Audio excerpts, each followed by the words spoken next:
Hello everyone, Testtubegamer here with another commentary. I got some good feedback on the last one, and the general consensus is I need to stop talking like a tired robot on antidepressants. So Overwatch has finally launched after over a year in closed and open betas, and I couldn't be happier. All the other games I tried to play didn't hold my interest near long enough, and on top of that I recently moved from Indiana to the Midwest state Arkansas, and I'm currently living with family. Now, I got to play a few hours last night with a group of 5 people, and the game is so addictive when the two teams know what they're doing. I spent most of my night playing tank and healing classes and stuff like that for the team, and for my last game I decided to play McCree since I was queuing alone, and this game happened. I know in my last video that I said you should never try to main any one character, but taking everything into account and being the player that you need to be for your team, I still think that McCree speaks the most to me. So like whenever I want to carry and do things that I couldn't do on another character, I play McCree, and I really love his gameplay quite a lot. Honestly, the only thing that I think is egregious on McCree is that fan the hammer, stunning someone and then shooting them in the face for, I don't even, what is that, like 700 damage or something if you hit all headshots? It's ridiculous. So, like right there, boom. Aside from that though, I don't think he's blatantly overpowered. His Q is really easy to dodge. It gives you plenty of wind-up time. And then, he doesn't have any mobility outside of his left shift, which reloads all his ammo and stuff like that, resets his attacks. I believe this is my last death in this match, and the rest of this match I just go super ham. I don't know what this Mai is doing, just staring around.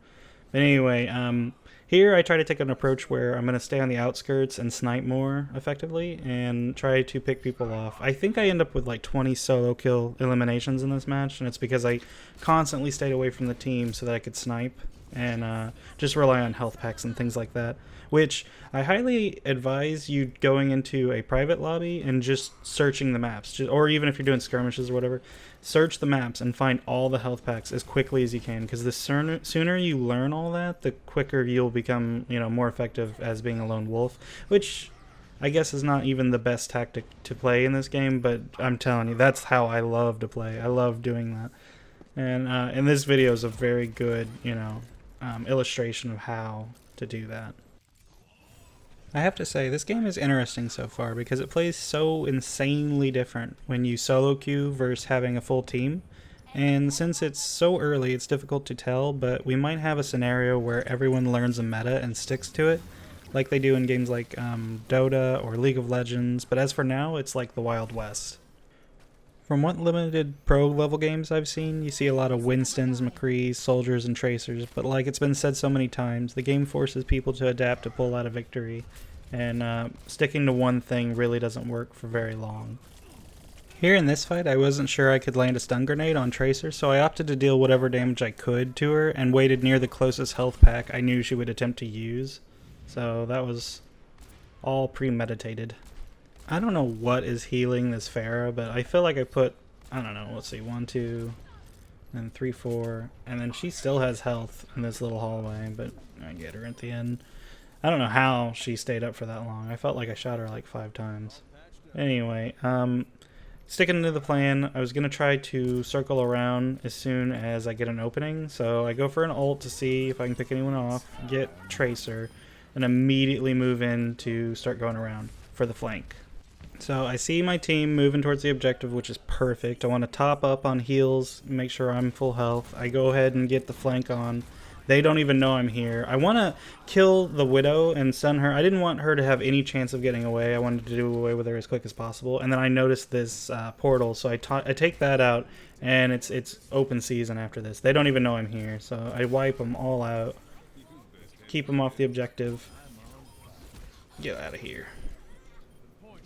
I'm pretty sure this Tracer is scared of me at this point, which, I mean, I don't know. I felt like she played so defensively, she made it easier for me to hit her, because Tracers that are really aggressive are freaking scary. They move around so quick, it's so impossible to keep your aim on them, especially with like someone like McCree, If you can get your stun on her, it's no problem, but if she just plays around your stun, I think she wins that fight upright.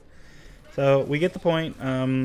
Easy kill, easy. I use this just to zone. This is only to keep people off. I didn't know that, you know, the rest of them had died anyway. But in case they came on the point. So in my mind, since the tactic of flanking works so well in this first objective, after we got held off for so long, I decided to try to pull the same thing again. So all I'm going to do is, you know, get rid of any stragglers that were left from the last time they tried to clear the objective. I'm trying to make sure Mai doesn't flank behind us, so that's what I'm looking for. I don't find her, but I see the team going mid, and I know to go right side. Now, things to take into account is the enemy team is probably not set up because we've killed a couple of them trying to stop us from the last objective, and they're kind of split up. So there's no way they're going to be all set up. So I know that as soon as I get this overhead view that I'll be able to clear a lot of them out with an ultimate, and so that's what I'm trying to do is build up one here.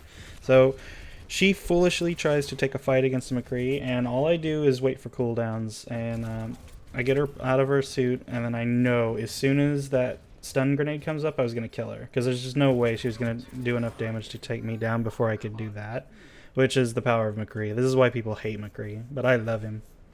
So due to the successful flank, it's all downhill from here. 4-man queue of the game. And this diva tries to stop us, but it's too late. We've already won. Goodbye. Alright guys, that does it for this commentary. I'm going to try to get back into more elaborate videos soon with character guides. So if you all have any suggestions or requests, please let me know in the comments, and I'll see you in the next one. Hoorah.